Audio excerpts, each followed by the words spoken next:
Bueno, muy buenas noches a todos. Muchas gracias por acompañarnos nuevamente aquí en nuestro canal Soy ICT. Hoy tenemos un especial que obedece naturalmente a inquietudes, las cuales son varias que hemos tenido, no solamente los colombianos, los ecuatorianos, que también están aquí viendo, los peruanos, aquí nos están viendo en diferentes partes de aquí en nuestra América Latina, de América y del mundo frente a todo lo que concierne la vacunación.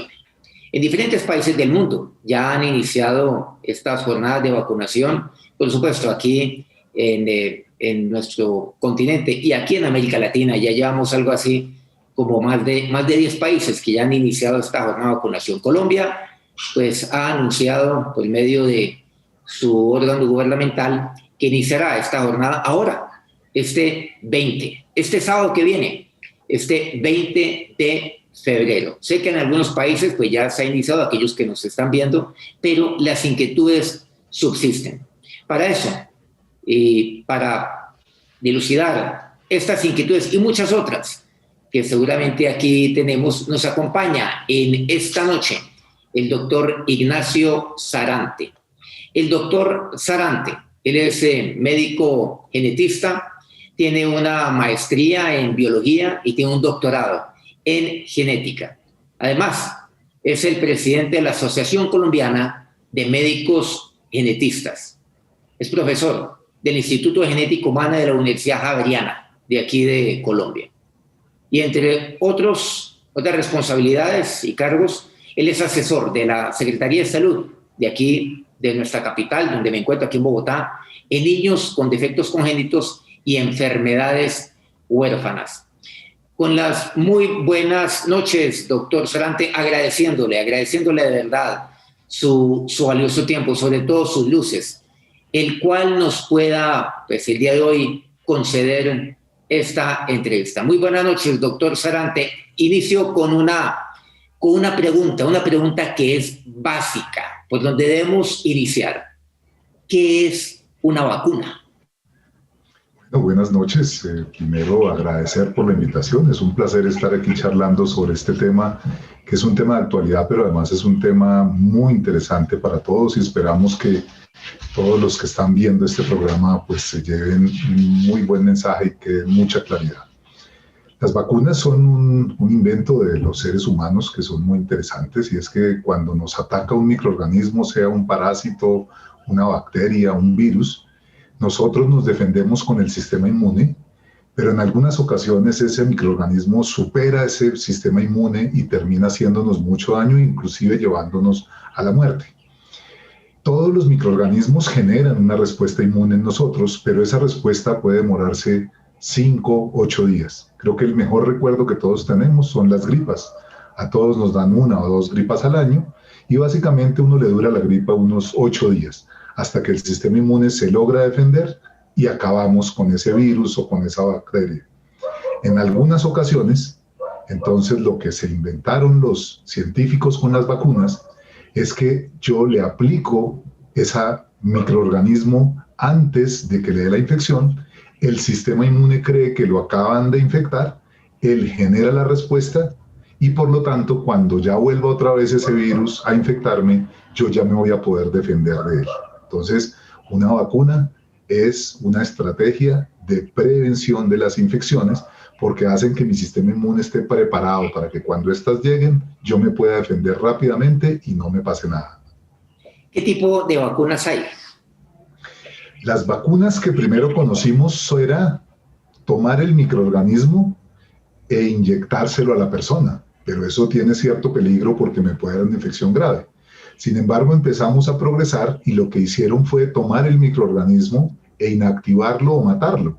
Entonces, ese microorganismo muerto, que ya no me puede hacer daño, me lo inoculan, yo genero la respuesta contra ese microorganismo y cuando venga otra vez la infección natural, yo ya me puedo defender contra él. Pero en eso no se puede hacer en todos los microorganismos. Entonces se crearon luego las vacunas. Vamos a poner un ejemplo, las vacunas de los virus vienen en una cápsula.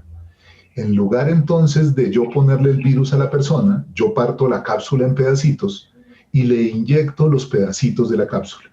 Esos pedacitos los reconozco yo como extraños y mi sistema inmune genera una respuesta, creo que todos han oído hablar de anticuerpos, genera unas proteínas que me defienden y por lo tanto yo ya soy inmune contra esa cápsula que tiene el virus.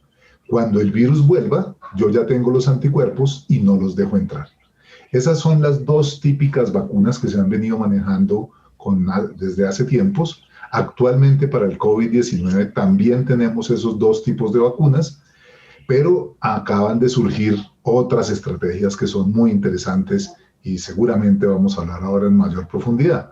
Dos estrategias que son, uno, cojamos un virus de esos que nos infecta todos los años, pero que lleva material genético dentro de la célula, y pongámosle ahora material genético del virus, del coronavirus.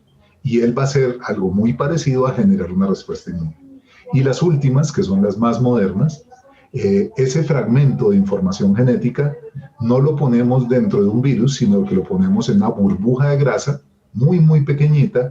Eso se le inyecta a las personas en el hombro y esas células toman esa información genética del virus, producen la cápsula o un pedacito de la cápsula del virus, el sistema inmune lo reconoce como extraño, producimos anticuerpos y yo quedo vacunado contra el coronavirus. Digamos que serían 4 grupos: virus muerto o atenuado, fragmentos de proteínas del virus, transporte en virus que infectan comúnmente y transporte en vesículas o bolsitas de grasa.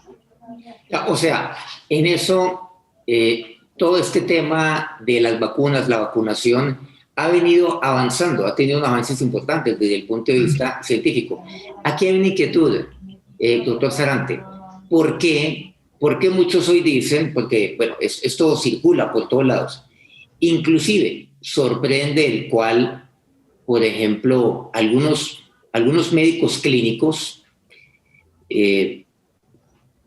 dicen, escriben y dicen, no, es que esta nueva tecnología de vacunas, que por cierto, pues bueno, usted lo sabe mejor, que es lo último que usted describió aquí como el cuarto gran bloque de tipo de vacuna, que es el ARN mensajero. Eso no es una vacuna, le dicen a uno. Le dicen a uno, mire Jimmy, es que eso no es una vacuna. ¿Es una vacuna? ¿No es una vacuna? Como todos conocían las vacunas primeras, que eran los virus muertos o atenuados, o los virus o las proteínas que le ponían a uno, entonces consideran que esta nueva tecnología, y aquí quiero hacer una aclaración muy importante. Cuando decimos nueva tecnología, todo el mundo se imagina que esto se lo inventaron el año pasado. Pero nosotros los genetistas hemos venido trabajando con estas tecnologías desde los años 80, o sea, ya vamos para 40 años. La primera vez que le pusieron a un ser humano un material genético a través de un virus fue por allá en los años 1980, unos niños que llamaban los niños de la burbuja. Eran unos niños que no se podían defender de ninguna bacteria y les hacían una transferencia del gen que les faltaba, de una proteína que les faltaba. Lo más interesante es que en esa época, en los años 80, también surgieron personas que decían que esto iba a ser una catástrofe, que meterle información genética a un niño de estos iba a convertirlo en un monstruo, lo iba a matar, le iba a hacer unas cosas gravísimas. Y no pasó. Ya han pasado 40 años. Y ya han pasado 40 años y no han pasado cosas graves. Eso no quiere decir que no tengamos que tener las precauciones para cada vez que hacemos un nuevo medicamento o vacuna, tenemos que estudiarlo rigurosamente. Pero lo que nosotros sabemos hoy en día de introducir fragmentos de RNA mensajero, de introducir fragmentos de DNA con virus, con adenovirus, es que se vienen utilizando hace mucho tiempo y son seguros. O sea que lo que podemos esperar con la vacuna es que tampoco pasen las cosas que habían pronosticado en el pasado y que también sean seguros.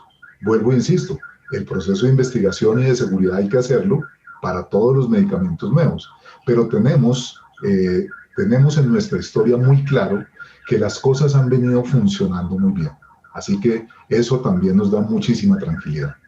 Bueno, entonces, digamos, eso desvirtúa aquel argumento que dice, es que no sabemos si, bueno, no sabemos qué es lo que va a pasar, bueno, seguramente a corto plazo, pero por alguna razón hay muchos que están por ahí pues promoviendo o circulando información que dice pero no sabemos qué es lo que va a pasar en 10 años, es lo que le dicen a uno. No sé por qué razón manejan como ese umbral de tiempo de los 10 años.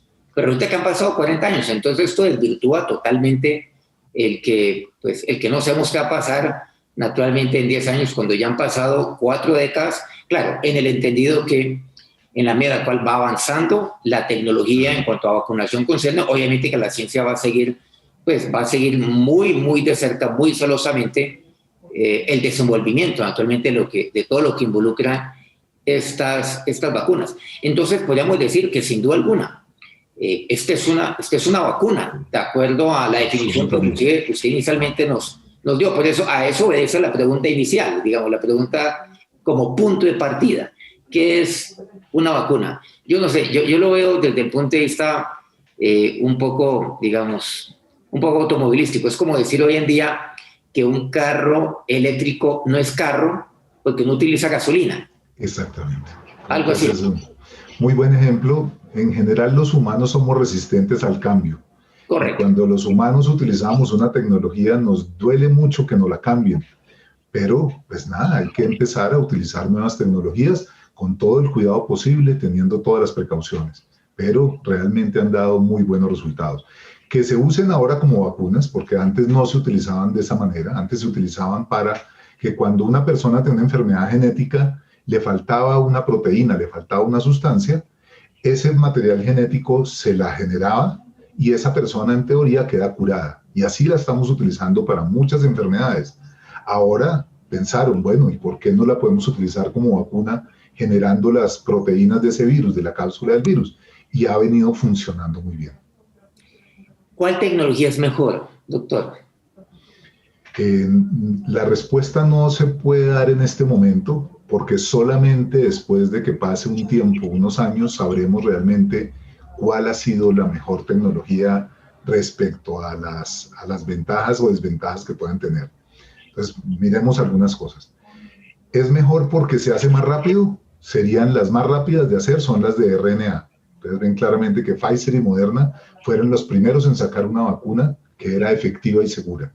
La razón es que cuando yo lo único que necesito es saber la secuencia del virus, o sea, el orden de las letras del virus, la información genética es muy parecida a las letras que uno escribe en un periódico, en un cuaderno, en cualquier parte.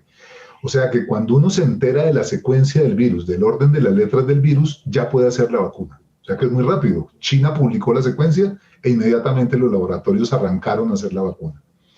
Las otras vacunas necesitan hacer pruebas, hacer modificaciones químicas, hacer pruebas de ensayo-error en el laboratorio y por eso se demoran un poco más. Pues entonces, en rapidez son mejores las de RNA. Cuando vamos a ver en eficacia y vamos a ver en efectividad, que es otra palabra que se utiliza, o sea, qué tan fácil es llevarle a todo el mundo las vacunas. Es muy probable que las vacunas de virus inactivo sean mejores porque yo las puedo llevar a sitios alejados como La Guajira, a las selvas del Vaupés.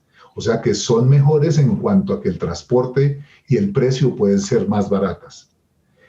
¿Cuánta efectividad tienen? Hasta ahora están ganando las vacunas de RNA y DNA en la mayor efectividad, pero las otras tienen ventajas de precio y ventajas de facilidad de llevarlas. ¿Cuáles vacunas me proporcionan, además de la protección, hacen que yo no transmita el virus? Parece ser que son mejores las de proteínas y las de virus inactivo. Las de RNA protegen muy bien, pero no parece, o todavía no se sabe, si protegen que yo transmita el virus. O sea que la clasificación de cuál es mejor o no va a tener muchísimas formas de medirlo.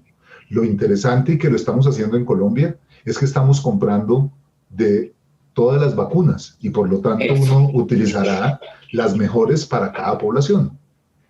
O sea, digamos, en países como por ejemplo Colombia, Ecuador, Perú, que tenemos unos cascos urbanos, digamos, muy definidos, pero que también tenemos una población rural muy importante.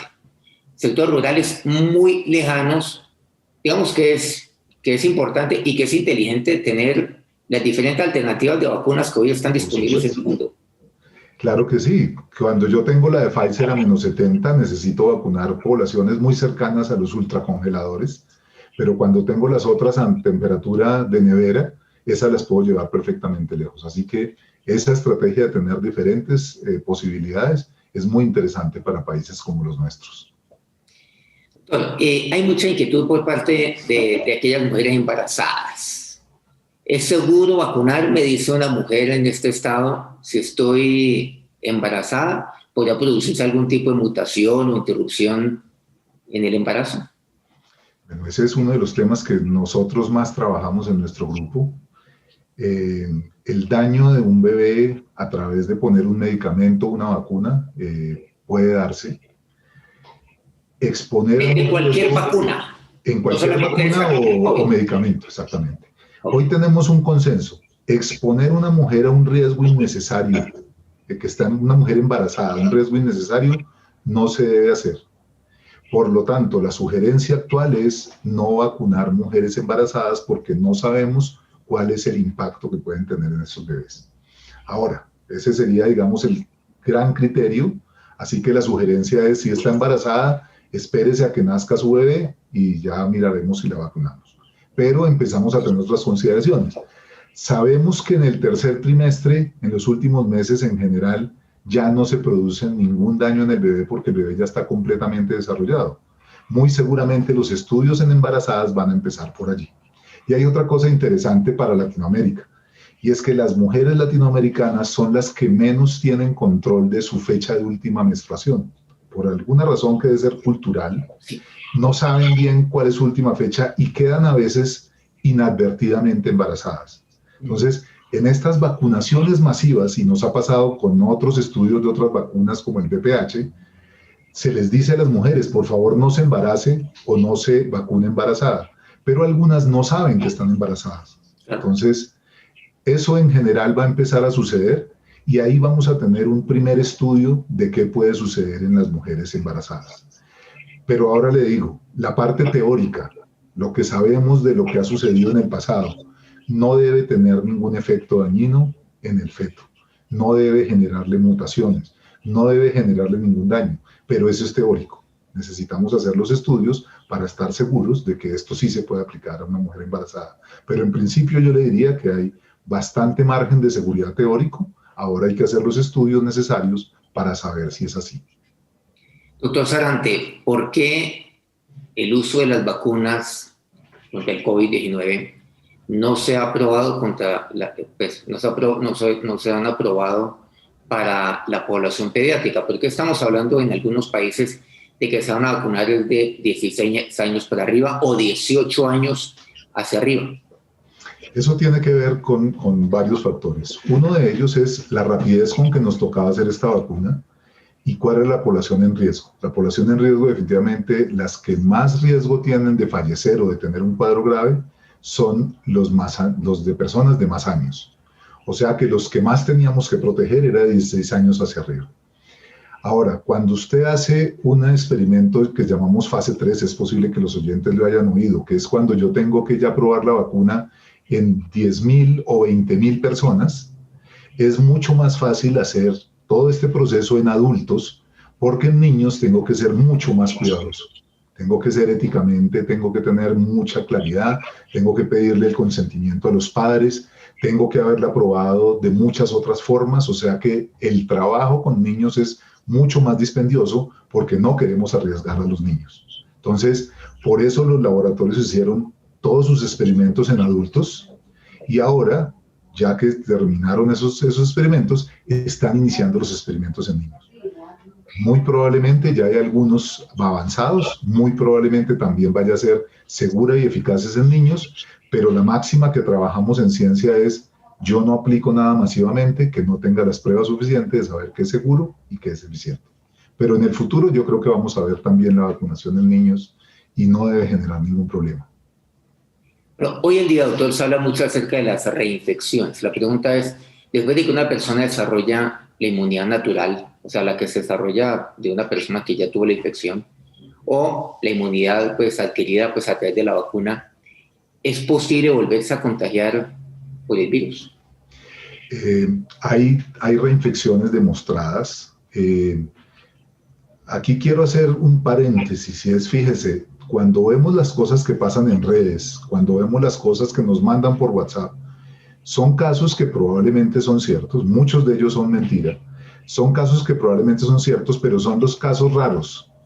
Cuando uno tiene un medicamento y lo usa en 2, 20 millones, 30 millones de personas, es probable que 1 o 2 o 5 personas tengan un efecto grave, ¿sí? Y eso sucede con cualquier cosa.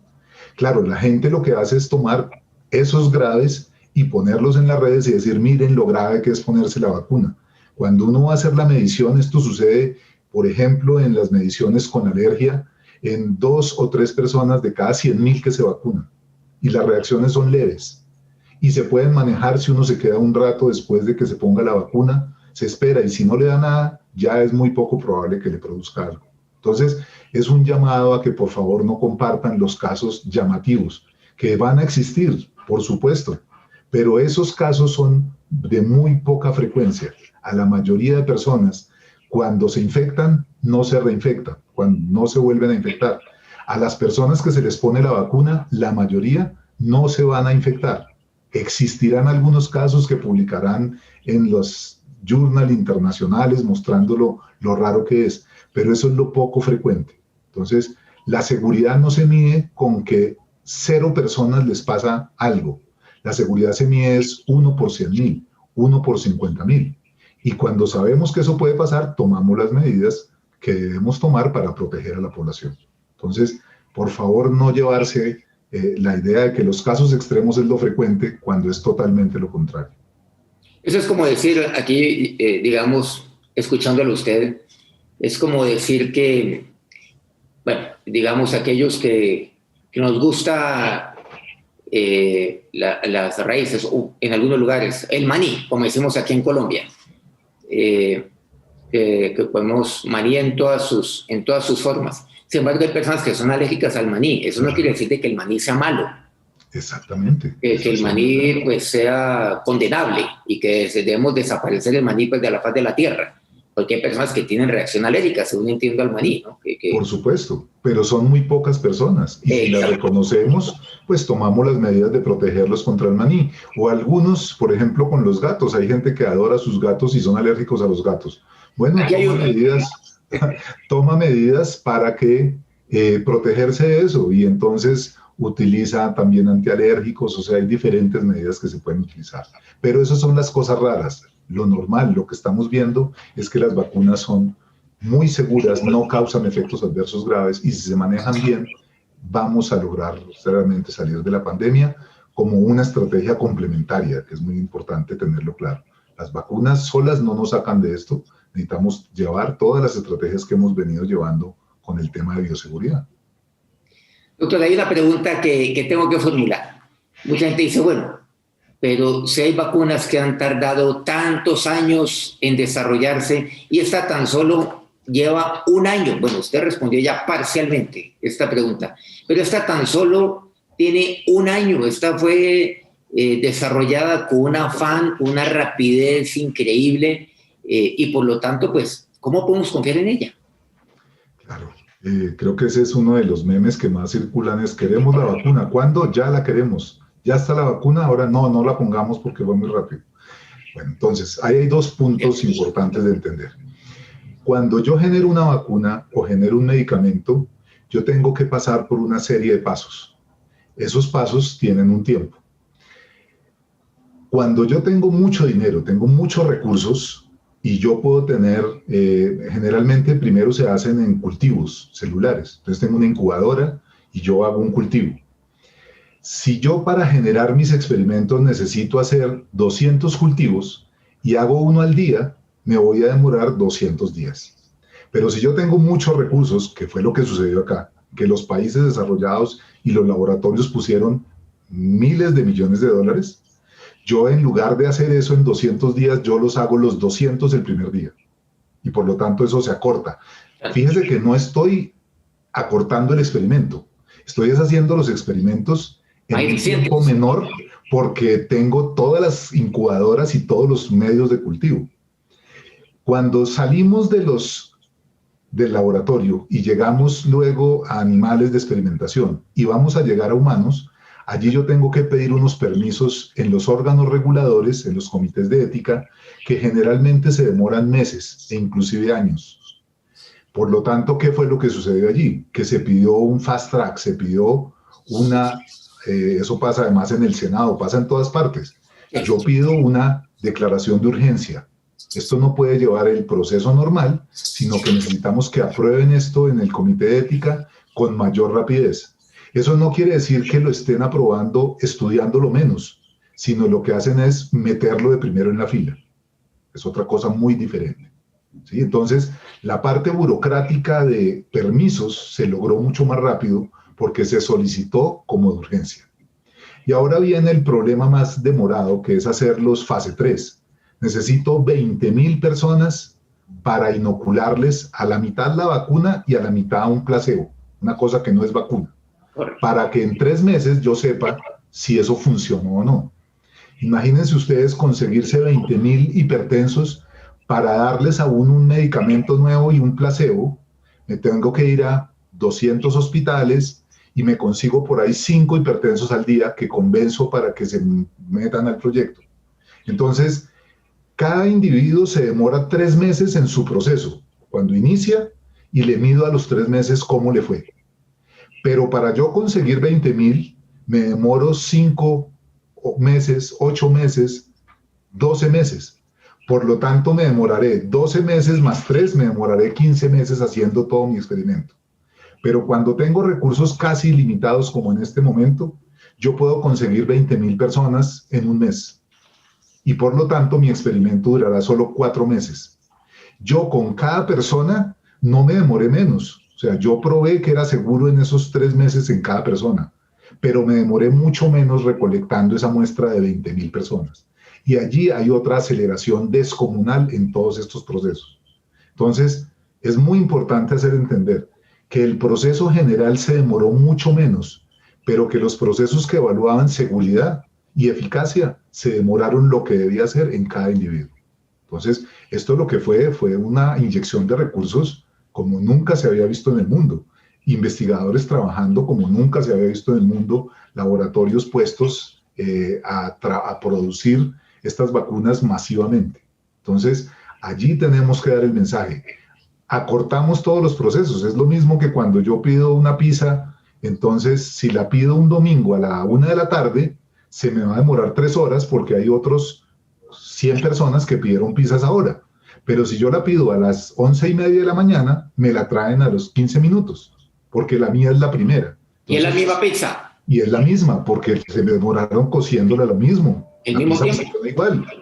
Lo que pasa es que se hace más rápido. Entonces es como si yo para pedir pizzas, en lugar de tener un horno, tuviera la posibilidad de tener 200 hornos. Entonces hago 200 pizzas en 15 minutos. ¿Sí? Ese es un proceso muy importante de entender por qué los tiempos se acortaron.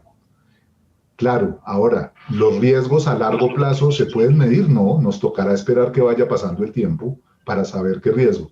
Pero en general también hay otro consenso.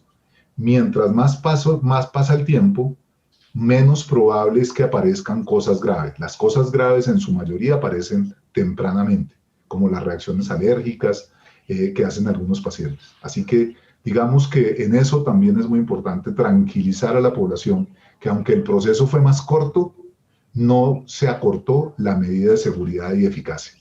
Así que eso también nos da mucha tranquilidad. No, clarísimo, doctor, clarísimo. Creo que ha sido demasiado ilustrativo frente a esta inquietud que es una de las principales que se están formulando. Aquí quisiera anticiparle algo, doctor, y es que yo mucho me temo que dentro de 1 año, dentro de 10 años, dentro de 20 años, cualquier cosa que aparezca, o sea, una persona se muere, seguramente porque se la van a acreditar a esta vacuna. El día de mañana, yo me muero de 90 años, van a decir Jimmy Chamorro murió porque 40 años atrás él se inoculó la vacuna. Eso muy seguramente va a pasar. Y solamente el día de mañana una mujer va a perder a su bebé y van a decir, claro, es que hace 10 años o hace 5 años, hace 3 años, ella se vacunó y ahí quedó.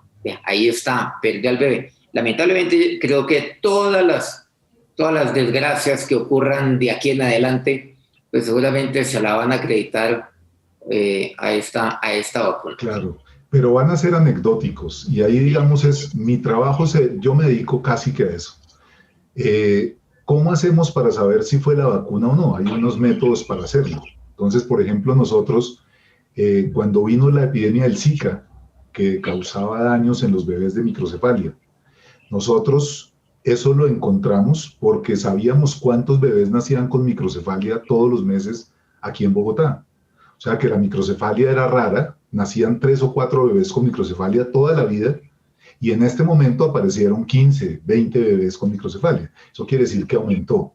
Las mujeres pierden bebés todo el tiempo, ¿cierto? Los humanos en general no somos muy buenos reproductivamente hablando. Una mujer inclusive puede perder 2 bebés y no considerarse patológico, no considerarse grave. O sea que las mujeres tienen abortos espontáneos con alguna frecuencia.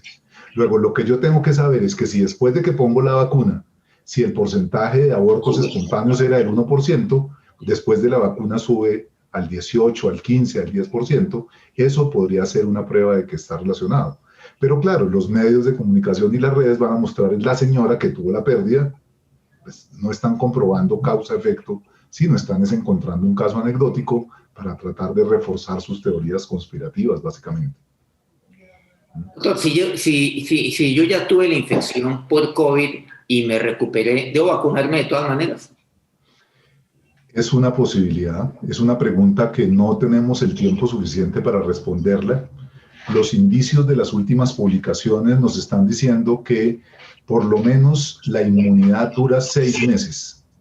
El problema aquí es que llevamos tan corto tiempo en la pandemia que no podemos saber de más tiempo. Entonces, por lo menos se ha probado 6 meses y eso nos da cierta tranquilidad.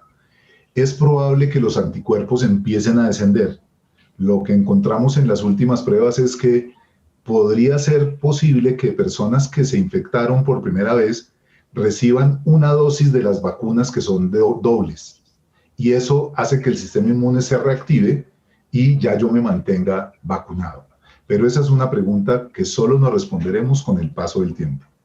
Seguiremos haciendo estudios porque no hay tiempo suficiente para poderla responder. Si he tenido yo una reacción alérgica a alguna vacuna, ¿puedo aplicarme esta vacuna contra el COVID-19? Ok, ese es uno de los puntos importantes. Hay personas que son alérgicas a todo, ¿no? Tocan cualquier cosa, un gato, un maquillaje y les da alergia. Entonces, las recomendaciones actuales son, si usted ha tenido reacciones alérgicas a todo, si ha tenido inclusive, ha tenido un shock por una reacción alérgica, cuéntele eso al vacunador y la respuesta actualmente es que sí se puede vacunar, pero debe esperar por lo menos media hora después de la vacunación para saber que no haya una reacción alérgica. La única contraindicación real es que yo haya sido alérgico a uno de los componentes de la vacuna. Eso sí no se podría hacer. Los laboratorios han publicado los componentes de cada vacuna, así que uno puede buscarlos en internet o pues llamar a su médico y preguntarle, porque ahí sería algo muy fácil. Si yo soy alérgico a un componente específico de una vacuna, no utilizo esa, sino otra que no tenga ese componente. Entonces, el mensaje para todos es, si soy alérgico, si he tenido muchas reacciones alérgicas, declárelo antes de que lo vacunen, para que puedan tomar las medidas necesarias de esperar. Los centros de vacunación, como el que vamos a trabajar ahora en la Javeriana, vamos a tener un sitio específico donde si alguien hace una reacción alérgica, se puede atender inmediatamente de la mejor manera para manejar ese efecto. Lo que ha descrito la literatura es que los que han hecho reacciones alérgicas son reacciones alérgicas manejables médicamente. Pasan y listo, son temporales. No han sido reacciones alérgicas graves. A falta de un tratamiento específico, muchos medicamentos pues, se han empleado, se han usado, inclusive pues, hasta los han publicado para tratar de combatir la infección pues, por COVID, como por ejemplo la acitromicina, ivermectina, hidroxicloroquina, en fin. Sin embargo, la comunidad científica ha recomendado pues, demasiado prudencia frente a ello. ¿Qué nos puede decir al respecto? La conclusión, empiezo por la conclusión. En este momento no tenemos ningún medicamento que prevenga las consecuencias del COVID-19, que esté aceptado, probado por la ciencia. Conclusión. Pero mire que esto es muy interesante, porque ahora ha resultado que todo el mundo es epidemiólogo, ¿no? Antes nadie sabía que era un epidemiólogo, ahora todos son epidemiólogos. Y ahora resulta que todos son médicos y saben tratar el COVID. ¿Por qué sucede eso? Porque el COVID, cuando le infecta a alguien, el 95% de las personas van a tener un cuadro, no tienen síntomas o tienen un cuadro muy leve, ¿cierto? Ese 5% tiene un cuadro muy, muy grave que lo lleva a cuidado intensivo y lo lleva a la muerte. Entonces, claro, si yo le digo a una persona que tomar aguapanela con menta es buenísimo para el COVID, pues voy a aceptar, porque yo a todo el que le dé tengo una probabilidad de que no le pase nada. Entonces la gente dice, claro, la aguapanela con menta es maravillosa, porque eso es lo que va a suceder. Entonces, por eso es que realmente yo pienso que se han visto favorecidas todas estas terapias que no tienen razón de ser, que no tienen pruebas. Al generar una infección con tan poco efecto clínico, es muy difícil hacer un experimento científico para poder probar que esto sí lo puede tratar. Entonces, es muy difícil científicamente. Desafortunadamente no se ha encontrado no hay ninguna recomendación de tomar ni ivermectina, ni hay recomendación de tomar hidroxicloroquina, ni de tomar ningún antibiótico, ninguna de esas, porque no existen pruebas de que sí funcionan. Ojo, que no existan pruebas de que sí funcionan no quiere decir que puedan funcionar, pero hay que esperar a que tengamos los resultados de estudios de tamaño suficiente. Doctor, es que eso es lo que ha preocupado, digamos, exactamente, porque, por ejemplo, personas que de una u otra manera son conocidas públicamente, dígase una presentadora de televisión que le dio el COVID, calculo yo, 35, 40 años, una persona relativamente joven. Entonces dice que sí, que padeció por COVID, dice, inclusive publica, dice, les recomiendo, les ruego, por favor, no se sometan a lo que dicen los científicos. Bueno, hablan acerca de que esto es, bueno, sacan teorías de todo tipo conspirativas. A mí me funcionó esto, algo natural, algún tipo de hierba, algún tipo de tratamiento de carácter natural. Por favor, háganlo, no se dejen engañar. Y seguramente, pues, pues, escuchándolo, lo que queda claro es que fue su propio sistema inmunológico el que respondió, y respondió adecuadamente, así haya tomado ese té en específico o no lo haya tomado. Claro, porque ¿cómo me demuestra que fue eso y no fue la salsa de tomate que tomó o el ceviche con camarones que se tomó hace 15 días? ¿Cierto? No hay manera de probar. He visto en redes un algoritmo muy bonito que me ha encantado, ¿no? Que dice, si se murió, es que se lo dieron tarde. Llegó a cuidado intensivo, pero no se murió. Uy, si no se lo hubiera tomado, se hubiera muerto. No le pasó nada y le dio una infeccióncita chiquita. Pero es que lo protegió de llegar a cuidado intensivo. No le dio ningún síntoma, así de que esto es maravilloso. Y eso se puede hacer con el arroz, con la carne, con la papa, con todo lo que usted quiera consumir. Va a dar lo mismo. Porque, claro, la mayoría de personas, afortunadamente, van a tener infecciones muy leves, que no les va a pasar nada. Entonces, es desafortunado. No es entendible por qué las personas quieren hacer eso. Muchas lo hacen de buena fe, eso está muy claro. Pues yo no creo que un familiar de uno le vaya a recomendar algo para hacerle daño. Pero es muy importante entender que si no tiene pruebas, pues no deberíamos formularlo, porque sí podría causar daño con una intoxicación o con algún otro problema. Doctor Sarante, hay muchas personas que tienen enfermedades de base, hipertensión, diabetes, enfermedades autoinmunes, que han padecido cáncer en un pasado o que actualmente están en tratamiento oncológico. ¿Estas condiciones de salud son una contraindicación para poderse vacunar? En principio no hay contraindicaciones. La contraindicación absoluta ya la dijimos, que yo sea alérgico a un componente específico de la vacuna. Aunque no tenemos la evidencia porque no se han vacunado grupos tan grandes de esas personas con esas patologías, lo que vemos es que el equilibrio entre el costo-beneficio va a favor de vacunarse. porque todas estas patologías lo que me crean es ser más vulnerable ante el COVID. O sea que una persona con cáncer o con hipertensión o con obesidad, si se llega a infectar, tiene más riesgo de que las cosas salgan mal. Por lo tanto, es mejor vacunarse que no hacerlo. La recomendación, por supuesto, será siempre consulte a su médico y haga la pregunta específica, pero en las que usted me acaba de decir, no tienen contraindicación absoluta ninguna de ellas. Muy claro. ¿Es efectiva la vacunación, esta vacuna que tenemos, llámese la Pfizer, Moderna, Sputnik, la China o la que en este momento están inoculando en diferentes países del mundo contra las variantes o las nuevas cepas que están apareciendo? Vimos acerca pues, de la cepa británica, la cepa sudafricana, la cepa brasilera. Sí, a ver, los laboratorios cuando diseñaron sus variantes, las vacunas, la diseñaron contra la partecita del virus que es la llave cerradura. O sea, el virus tiene una llave para entrar a nuestras células. Entonces, lo obvio es que lo que yo tengo que crear anticuerpos es contra la llave, para que la llave no se pueda pegar a la cerradura, ¿sí? Esas variantes que encontramos, y aquí pongo el ejemplo otra vez de los textos, piensen que la información genética es un texto, unas letras, en donde una mutación será que se me cambie una letra, o se me pierda una palabra, o cometa un error ortográfico. Eso es una mutación. Entonces, esos cambios que se producen en el virus podrían hacer que las vacunas tuvieran menos efecto en algunas variantes, en algunas poblaciones. Lo que se ha visto es que el efecto es bajo. Ahorita Sudáfrica, digamos que tiene dudas sobre la variante surafricana, si una de estas vacunas de AstraZeneca va a ser efectiva o tan efectiva como en otras poblaciones. Pero realmente aquí tenemos una ventaja que no comentamos también en la velocidad de hacer las vacunas. Ya dijimos que hacer vacunas de RNA es muy rápido. Y lo otro que tiene interesante es que si me sale una variante, yo puedo coger el RNA y cambiarle la misma letra que cambió el virus y hacer una vacuna muy rápidamente contra esas variantes. Es lo que pensamos teóricamente. Luego habrá que probarlo en investigaciones claras.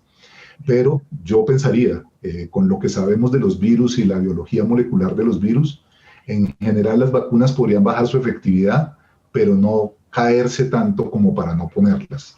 Entonces, volvemos a la ventaja. Como todos los países compran de diferentes vacunas, pues si yo veo que en un sitio hay una variante más frecuente, pues utilizo otra vacuna diferente para vacunar a esas personas, ¿no?